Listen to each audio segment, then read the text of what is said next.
So nata karon diri sa kuan Medellin, Adon, Virgilio. So kana din ha mo na siya barangay road. So dami sa barangay road 300 meters away from the highway, national highway. Kani nga side, kani sa side mo ni siya ang block 2, then to ang block 1, then dara ang entrance mo ni siya ang hall niya nga kita mo sa mapa kaya siya ila pa ni i-develop sila ni magkuan sa magbutang sa muhon, ibutangan nila og right of way. And then dito kana nga side, lahi na siya nga side, possible po na dito kuno nga side nga muna himuon og hospital nga kuan hospital kuno possible kay ang at bangani nga highway kuan naman tumoto siya ang sa may Medellin Airport.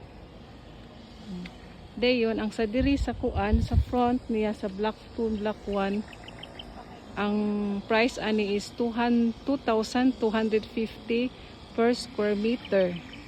And then the rest na dito kaninang diri sa kanin sa mga corner 2,250 sad, and then sa inner sa diya mo to itag kuan 1,800 per square meter. Then ang cutting ani na ay tag 100 106 ana basta 100 ang kuan ginagamyan nga cutting diri.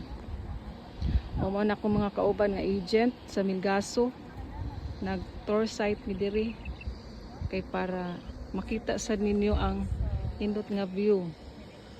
Soon kanigong nga area ma-develop na gyud nino, daghan kay mga investors mo ari diri sa Medellin. Kay lapad pa kayo ang ilang kuan area nga wala pa na occupayan, ng mga farm lot nila diri. Ito siya. So ayaw na dyan mo paglangay-langay kay barato na gyud kay ni siya nga one price sa Medellin. Kay ang ilang sa Panugnawan no, sus na sold out jud ang sa Panugnawan. Grabe. Ani na siya kakuan.